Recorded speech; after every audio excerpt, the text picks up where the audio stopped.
Both parties have returned to their positions. Let us continue the trial.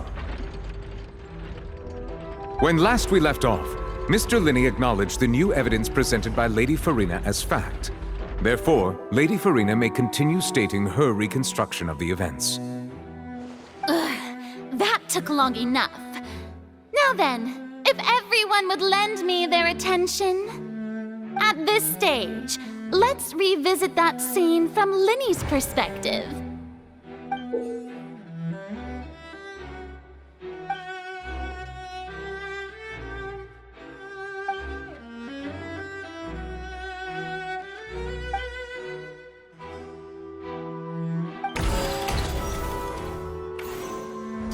As the countdown began, he entered the tunnel. When the flatbed trolley passed, he opened the box and got into an altercation with Halsey, which caused the loud thud. He did not realize that this sound could be heard by everyone in the opera house, which is why he claimed earlier that he could not hear the sound. Finally, he used the vase to knock her out, before making her change clothes to prevent others from recognizing her. At this time, Cowell arrived in the tunnel, having heard that strange noise, and caught Linney red-handed. So Linney proceeded to knock him out too before stuffing him into that box. Afterward, Linney passed the unconscious Halsey to his accomplice through the magic box in the audience stands, before operating the devices such that Cowell's death would be ruled an accident. And there you have it. That's the truth behind what happened. Does the defendant's side have any objections to Lady Farina's description of the events? The key to refuting Lady Farina is the order of events, what Linney experienced and what he saw.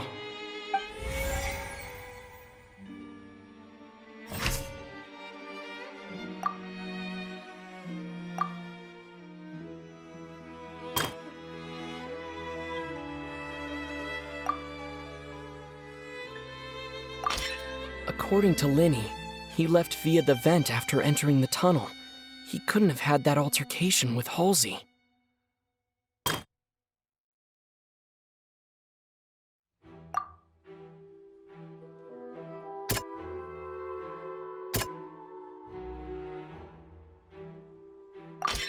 Linney went to the room that contains the Oratrice's core.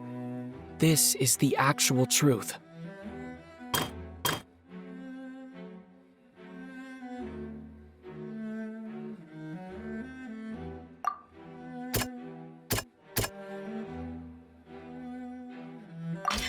Linney did not take part in the underground altercation.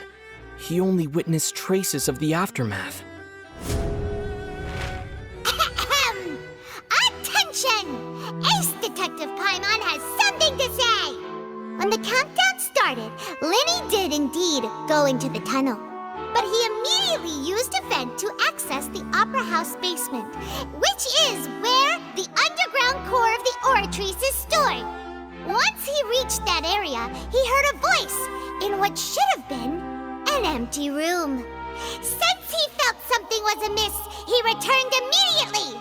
The crime scene had already developed by the time he reached the tunnel again, and in order to complete the magic trick, he did not remain there for any length of time. Finally, he reached the surface, and that was when the accident happened from his point of view. Therefore, he's innocent!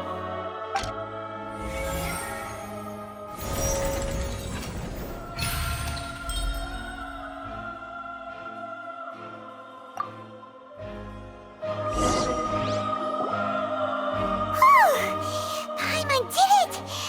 Paimon actually managed to say all that! Wasn't it awesome?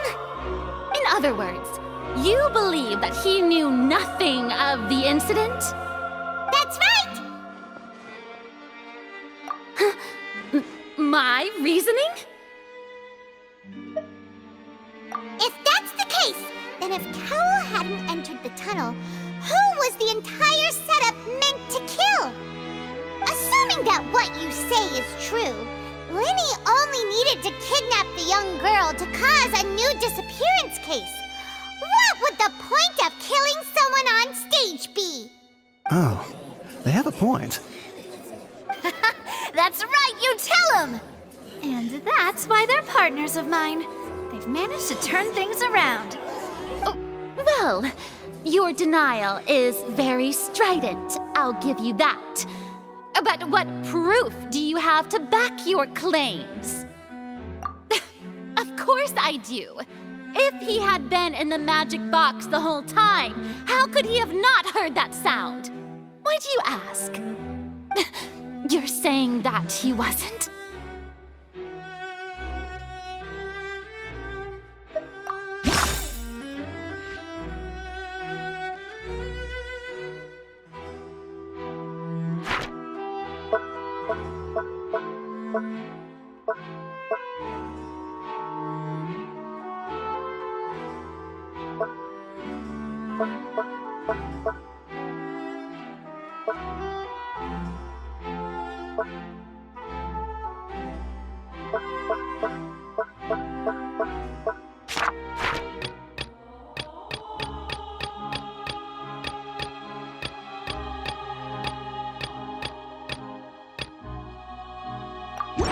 Are you sure we don't need to give this more thought? Paimon thinks there's something off here.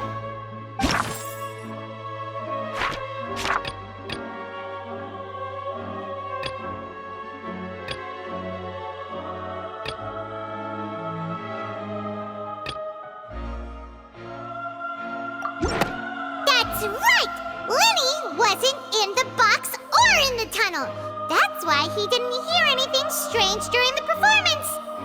This means that when the crime happened, Linny had already entered the basement via the vent. The same clue you used to disprove his alibi has now become the best proof!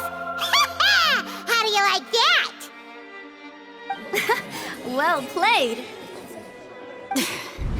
To think you'd use such logic. Well then, if it wasn't Linny who committed the crimes, then who was it?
The deceased's name is Cowell, Linny's assistant.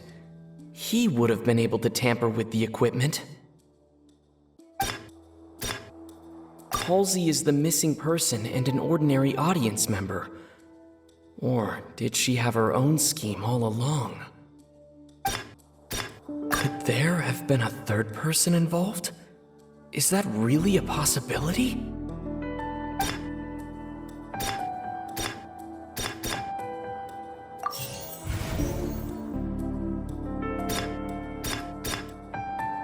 The deceased's name is Cowell.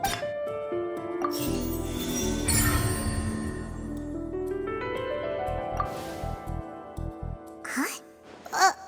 That can't be right. Are you serious? The killer was, in fact, Cowell, the deceased! Oh, is that so? How interesting! Let's hear your reasoning then. What I must do next is recreate the truth. What Cowell did, and how he went from would-be perpetrator to victim.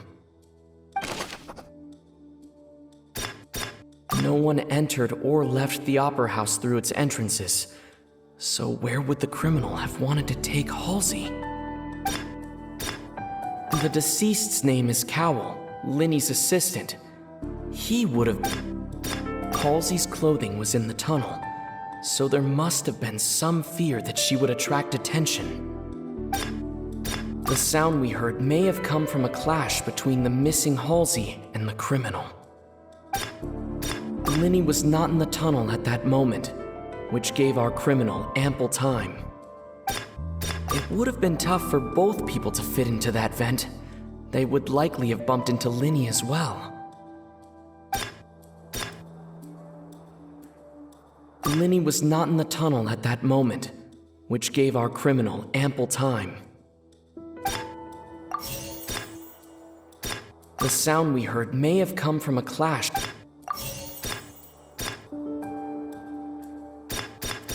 It would have been tough for both people to fit into that vent.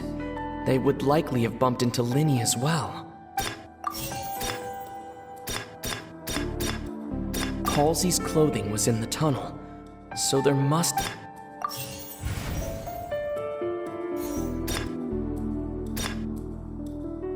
The deceased's name is Cap. No one entered or left the opera house through... It would have been tough for both...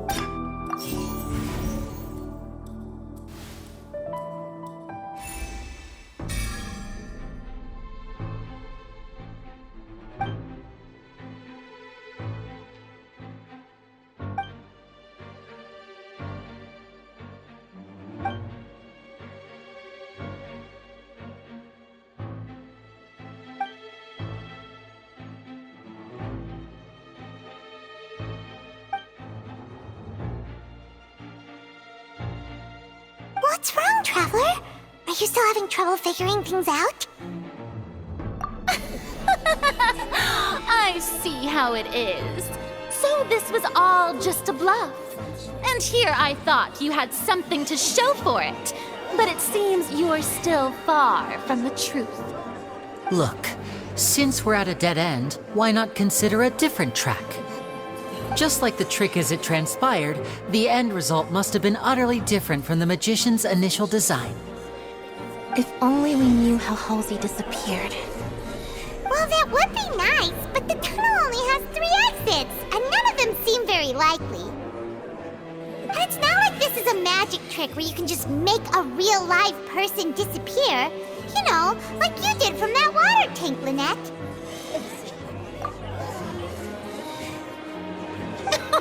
Excuse my interruption, dear opponents, but do you not see that the crowd is growing impatient? There is no greater sin in this opera house than an awkward delay in the performance.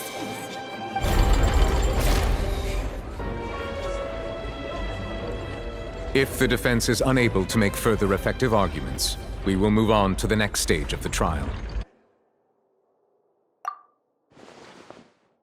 Linny was not in the tunnel at that moment, which gave our criminal ample time. The sound we heard may have come from a clash between the missing Halsey and the criminal. The deceased's name is Cowell, Linny's assistant. He would have been able to tamper with the equipment. No one entered or left the opera house through... The vase was not broken by chance. It was used to cover important evidence. The water!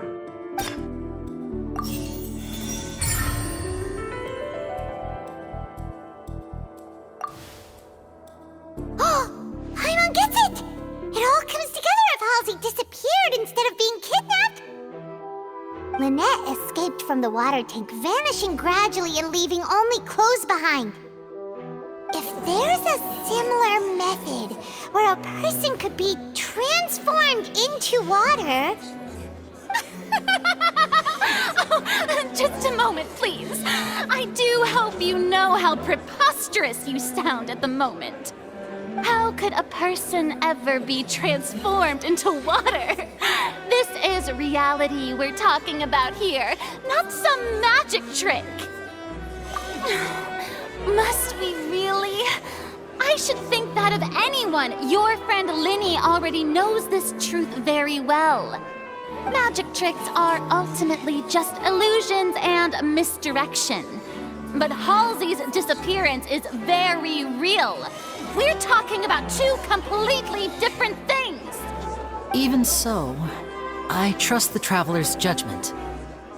The truth must be out there somewhere. Perhaps some new line of reasoning may open if we try to gather all the focal points that don't make sense. Since Cal was the deceased, we haven't placed much attention on him. But given that we aren't making much progress with the case, it wouldn't hurt to have a look at his belongings, would it? People really do come up with all sorts of harebrained schemes when at the end of their rope. The way I see it, your suggestion that we broaden the scope of our investigation is nothing but a tactic for stalling the trial. Nevertheless, I believe that this is a reasonable request on the part of an attorney. Since the trial does indeed appear to be at an impasse, I believe that additional evidence may help us make more progress. Guards, please step into the lounge and examine the personal effects of the deceased Cowl. We are still examining the items, but we have already made critical progress that we feel must be shared with everyone post-haste. We discovered several test tubes of fluid within Cowell's baggage, each labeled separately. The notebook in his backpack claims that these fluids are water from the primordial sea. The primordial sea. The note's contents also indicate that Cowell belonged to an organization that sells illegal drugs and that he had an accomplice. The notebook has many entries concerning safe usage of these fluids, in which the keyword dissolve appears many times. One of these tubes was labeled Opera Epiclese, along with yesterday's date. It is empty.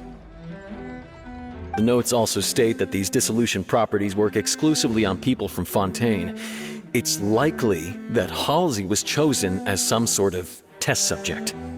As such, we believe that the defense's hypothesis is, in fact, supported by sufficient evidence. You've got to be kidding! People dissolving into water?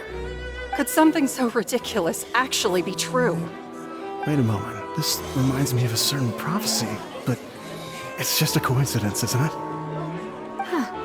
If people can become water, does that mean that the water tank's real use was as a means to hide water stains? And if Cowell was targeting that girl...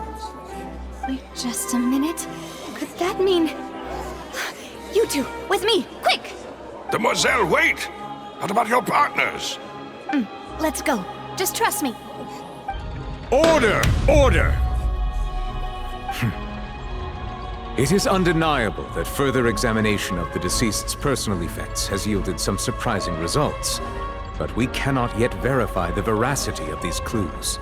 Still, let us assume that these clues are indeed authentic, albeit with the understanding that Ms. Halsey has yet to be found. Guards, please continue examining the items along these lines. Mr. Linney, it appears your hypothesis is supported by the evidence, so please continue speaking. Of course. Thank you, Your Honor. If we uphold this hypothesis, I believe that many of this case's seemingly unrelated clues can be connected together. Right! Like the metal hook! That one didn't make sense at all. Let's think about this. Cowell's methods must have something to do with that water from the primordial sea.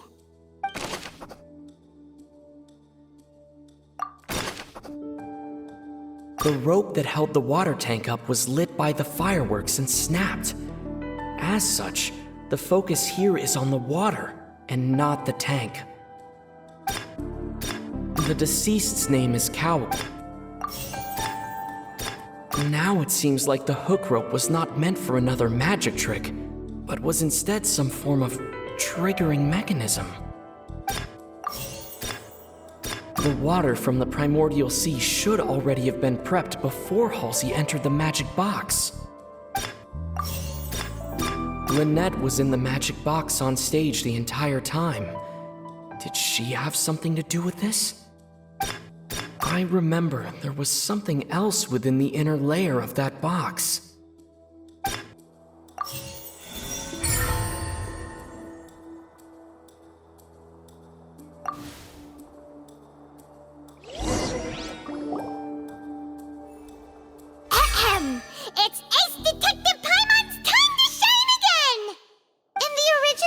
began, Cowl would tamper with the water tank rope and the number selector securing his target. When the magic box containing Halsey was lowered, the metal hook would retract gradually and pierce the balloon at the top of the box. When the balloon attached to the box popped, the water from the primordial seed inside it would pour down and dissolve Halsey. Afterward, Cowl would enter the tunnel and break the flower vase to conceal the water inside the tunnel, with the remaining evidence being covered up by the water tank on stage. But he encountered something unexpected in the tunnel, and wound up being fatally hit by the same water tank he meant to use to cover his tracks. Huh. That does make sense. That actually links together a lot of the more confusing pieces of evidence. Oh dear, what do I do? Even I think they sound convincing now. Have I falsely accused an innocent person? What a humiliation. Now, it seems like the only point of contention remaining is the exact circumstances that led to Cowl's death. His notes mentioned he had an accomplice who could be related to the situation. On that note, the guards have just contacted me indicating that they uncovered new evidence. I shall now invite him on stage to share it with us. Thank you, Your Honor. We were just inspecting the luggage of the other people involved in this case. And we found an identical sample of the water from the primordial sea among Linny's personal effects. What? That can't be. Oh, I see. Well, how wonderfully comedic to have your own counterattack only to come back and wound you. Does this not clear all doubt? My dear citizens, my loyal audience, allow me to present my reasoning and bring this performance to a swift close. Linny did not need to take part in the dissolution of the young woman at all. Indeed, he did leave the scene via the vent. Having made modifications to the props beforehand, his accomplice Cowl then caused Halsey to vanish using the water from the primordial sea. But upon his return, in cruel avarice, Linny desired sole credit and prepared to do away with his partner in crime. Ultimately, he knocked Cowl out, and the tool meant to cover the crime up also became a murder weapon.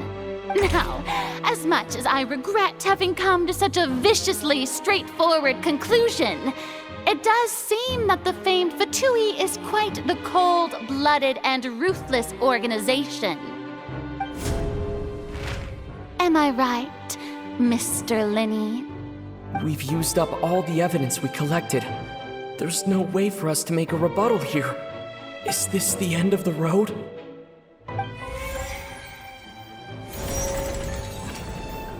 Oh no! Paimon can't think of anything either. It doesn't look like there's any way around this. Seems using the water as new evidence was too good a move. Why did this have to happen now? I think we've all seen enough now, and we have ample witnesses to my flawless reasoning. I believe this is indeed the finale. Now then, my good, noble Chief Justice, should we not, in your view, Excuse me, everyone, but I must interject. Miss, I must ask you not to shout and to respect the ongoing legal proceedings. Oh, come on. Don't be hasty. I have a good reason for interrupting, you know. Now, would anyone here like to take a little break from all this debate and see a little magic? I'll show you an amazing trick. One that can bring a young woman who has disappeared back in the flesh, right before your very eyes. Please, do the honors, Mr. Linny, if you would be so kind. What in the world is she saying? No offense, miss, but miracles like that are beyond my scope as a magician. Come on now, don't be silly.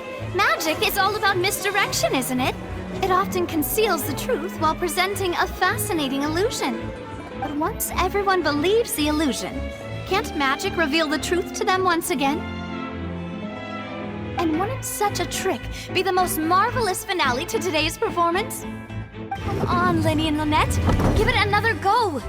Don't worry, Spina di Rosula has made the necessary arrangements on your behalf. But as the magic makers and stars of the show, I think I should leave the final performance to you. I understand.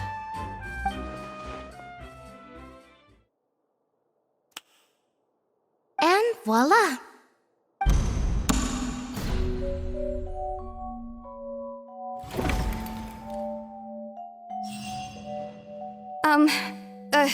Sorry for the interruption.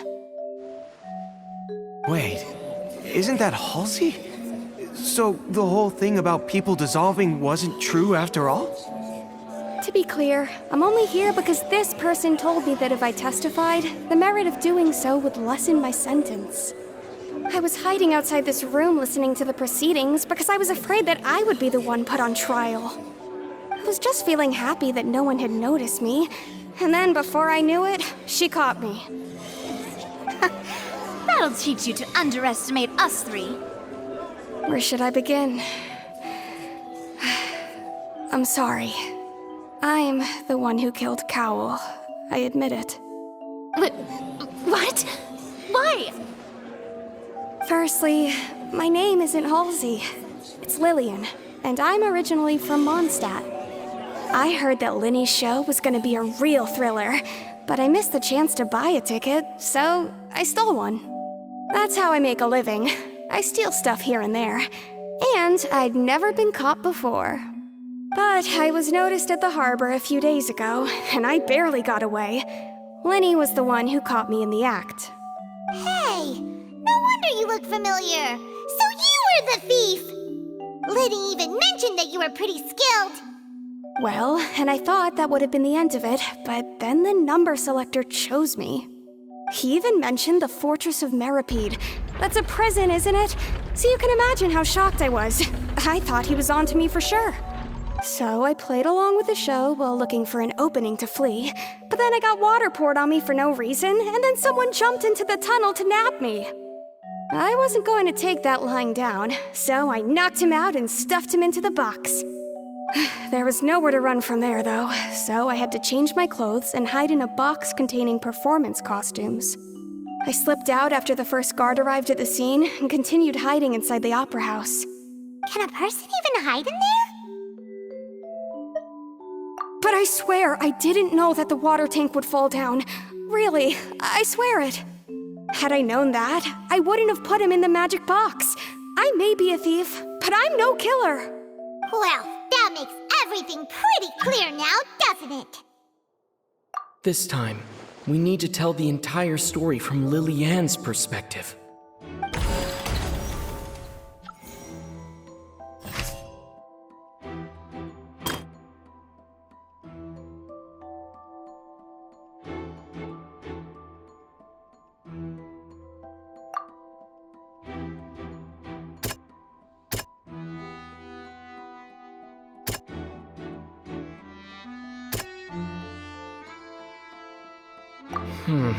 Seems...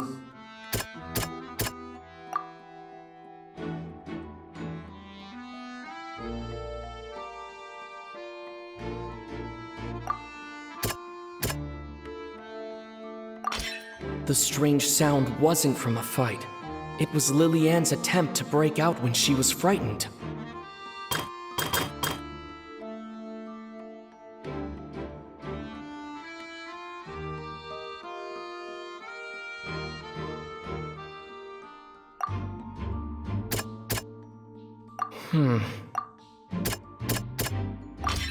The flower vase was not broken to cover anything up, but was smashed during the struggle between Lily-Ann and Cowl.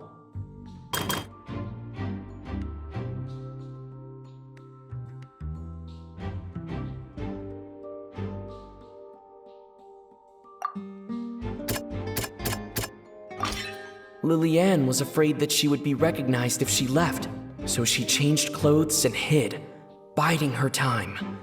Just what one might expect of an experienced thief. And it's Ace Detective Paimon time! Having been selected out of the blue, Liliane panicked. Her panic only intensified after she entered the tunnel and had water poured on her head. So she kicked the door open, producing the thud we all heard.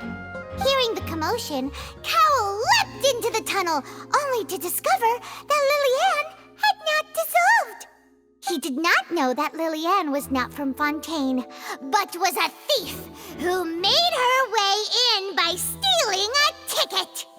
Mistakenly believing that the water from the primordial sea needed time to take effect, he tried to force Liliane back into the box. The two broke the flower vase during the struggle, but Liliane came out on top, knocking Cowl out and putting him in the box. With no way of escaping, she changed her clothes and hid in the costume trunk until the performance ended.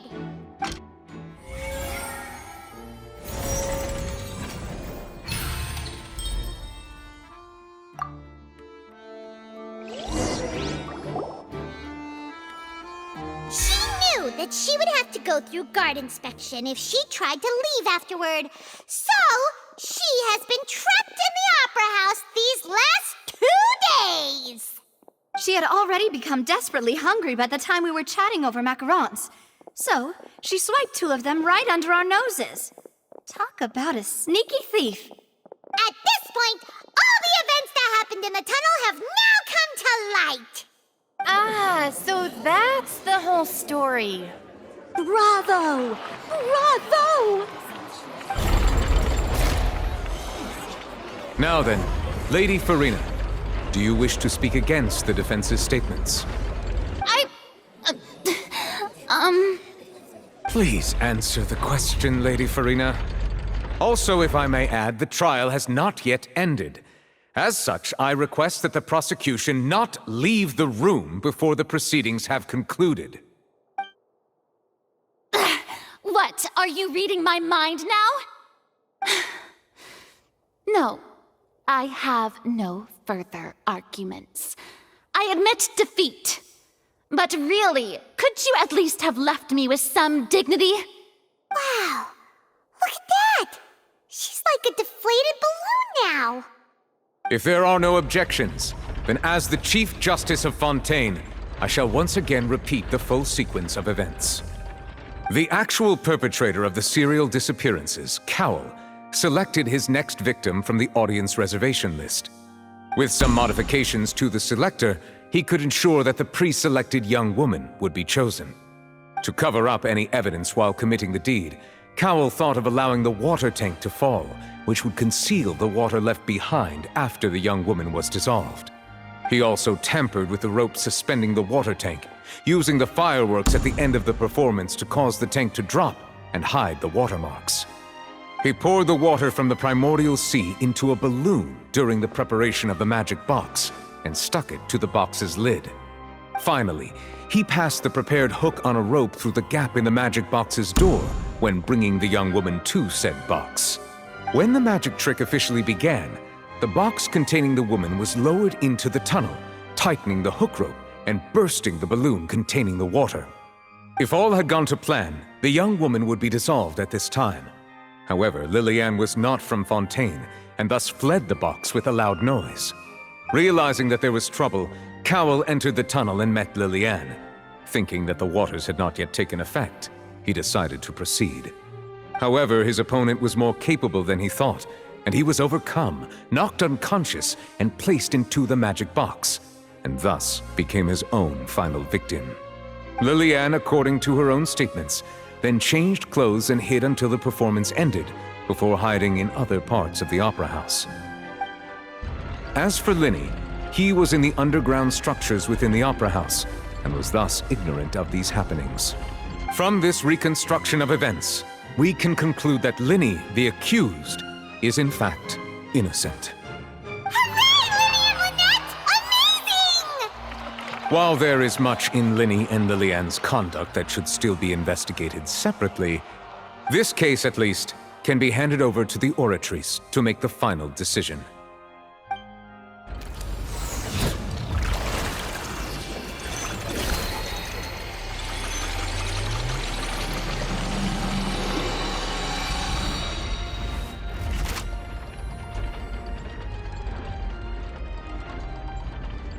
As such, Linny and Lynette are officially declared not guilty.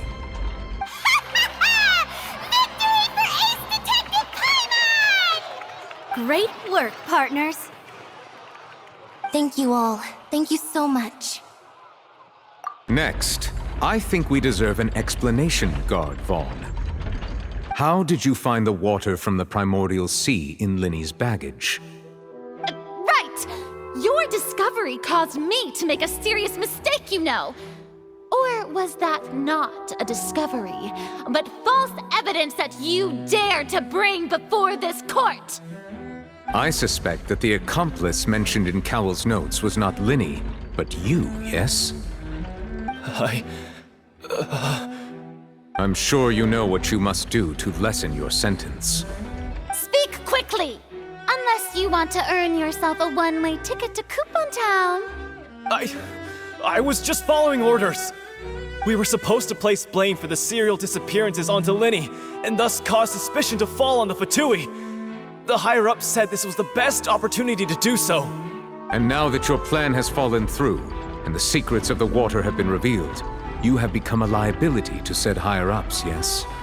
Therefore, you would be wise to tell everything you know, and seek the protection of the guards. Yes, I'll tell you everything I know. Our boss discovered that the water can cause people to dissolve. It can also be made into a potion, which when extremely diluted, can cause people to experience unforgettable exhilaration. We've been in this business for a while now, and have made decent mora off it. The disappearances were also the boss's idea.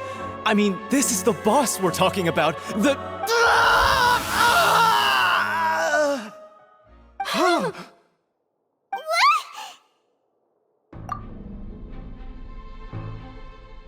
And now he can no longer talk. Such ruthlessness.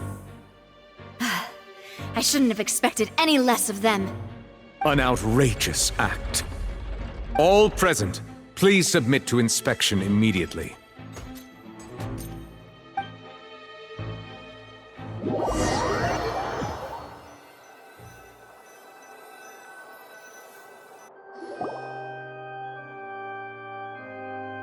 So, we're just going back now? That's true, but... Traveler, Paimon! Please wait. Linny... I know you may not want to speak to me right now. Maybe you don't even want to look at me. But still, let me thank you again for defending me to the end, even after you learned that I'm a member of the Fatui. I guess. But regardless, I'd like the opportunity to set things straight. I didn't approach you with any ulterior motives or ill intent. I've spoken to you as myself, just plain Linny this entire time. As for why I'm a Fatus, it's because the goals of the House of the Hearth align with those of an orphan like me. That's all. That was how Father, who you might know as the Knave, approached recruiting us back then too. The Knave? The one who controls the House of the Hearth? She's your father? That's right. And since we're here, I was wondering, would you mind hearing a story? It's about my past. Back when our parents first died, Lynette and I were left wandering the streets. To survive, I took to surreptitiously observing an older street performer who did magic. It took me several days to figure out how he pulled off his amazing tricks. I took my sister through several streets until we found a crowded corner, and we began to perform magic tricks there. To my surprise, we proved to be pretty popular, and we could at least stop worrying about where our next meal would come from for a time. But I didn't want my sister to remain a street rat together with me forever. Before long, an aristocrat came to me and claimed that he wished to take us in after watching my performances. So you went from orphans to nobility just like that? That was how we felt at first, too. As if fate was on our side and we could say goodbye to those painful days. But I gradually discovered that while we were called foster children, he was really after my talent for magic tricks. He would constantly take me to all sorts of banquets to garner attention, which he would then use to expand his social circles. That doesn't seem too bad either. Better than roaming the streets at any rate. It took a while for me to realize just how dark his heart really was. After one particular performance at a banquet, I discovered that Lynette was not on the same return vehicle as me. I waited a long time after we returned home, but she did not come back. I went to that noble's bedroom and asked him about her whereabouts. The answer he gave me was, she caught the eye of the most eminent person at the banquet, so I sent her over as a gift. I mean, you'll be able to perform your magic regardless of who your assistant is, yes? Oh no. So he was gonna... But wouldn't Fontaine's laws deal with such people? As far as outsiders are concerned, this is a relationship akin to adoption or foster care, and they have their ways of escaping the eye of the law. I managed to ferret out the location of the mansion of that so-called eminent person and hurried through the night. But by the time I leaped over the walls, avoided the guards, and made my way in, all I saw was the moonlit ground covered in blood, and the knave standing there in the darkness. So, she'd already taken care of that guy. That's right. She had rescued my sister before she could come to any harm, and had even discovered several girls hidden in a basement, all of them orphans. Father, the knave, might have seen something in me, and so she made me an offer. The House of the Hearth welcomes you, for your interests align with ours. Here, none will ever betray you. Indeed, betrayal shall never be permitted here. I was hesitant to trust her. I had just been betrayed by nobles. But she was also quick to destroy the noble who had taken us in at first, giving us back our freedom. Oh, so that's how the two of you joined the House of the Hearth. She has her own plans. She has gained permission from the Tsaritsa to first use the Gnosis' power once she obtains it. She plans to use it to find a way to break the prophecy and save Fontaine. So, she believes in that prophecy too? That's right. The whole House of the Hearth is currently working to combat that crisis. Today's case has also proven that people from Fontaine can indeed dissolve into some sort of water, thus further supporting the prophecy. Everyone at Hotel Bouffe d'été, including the knave, has their roots in Fontaine. And we will always defend our homeland. To us orphans, the only connection we have left to this world, apart from our family, is our homeland. So, from small deeds like distributing magic pockets to huge schemes like stealing a Gnosis, everything is aimed at dealing with that prophecy. It's all right. I understand. The only thing I can do is relate all this to you. I just hope you can understand that even as a member of the House, I have never stopped making my own decisions, and that I believe what I'm doing is right. If you should need anything at all in the future, feel free to find me. I will do my best to help you, as plain Linny.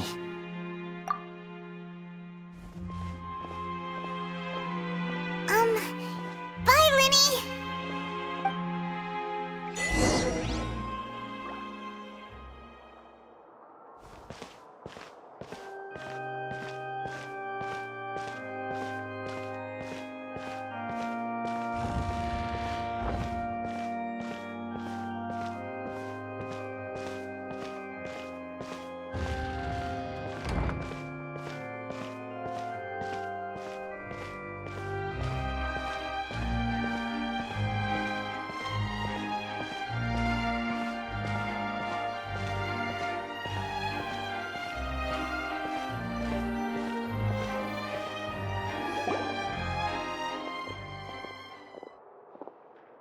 Hey there. What was with the disappearing act you pulled right as the trial ended? Were you looking for us, Navia? Well, this whole thing isn't exactly over, is it? I do feel that we're getting closer to solving the serial disappearances case, though. Don't you think so, too? Huh? What's wrong, my dear partner? Besides, are you sure we're the ones who can crack a case that's been cold for decades now? And given that there's new evidence from the trial, there should be a trail of breadcrumbs for the Hydro Archon's people to follow now, right? Ah, I see. Well, I won't lie. I'm a little shocked to hear that from you. But I suppose you are just travelers who have only arrived in Fontaine after all. Sorry, I might have been too presumptuous. Don't say that, Navia. Ah, and we were having so much fun investigating with you, too. It was like having new waters flowing into a stagnant mire, causing new hope to spring forth, and the reflection in the murk to become clearer. Sorry about that. I'm a bit prone to nostalgia. Don't mind me. Wait, shall we have a farewell meal? You know, to commemorate our time as partners? Huh? Do we really need to get that formal? Well, guess you really did treat us as partners, huh? Well, I'd just like to have a proper ending to every important memory. That way there are no regrets later. Anyway, it would just be a meal, so it shouldn't take up too much of your time.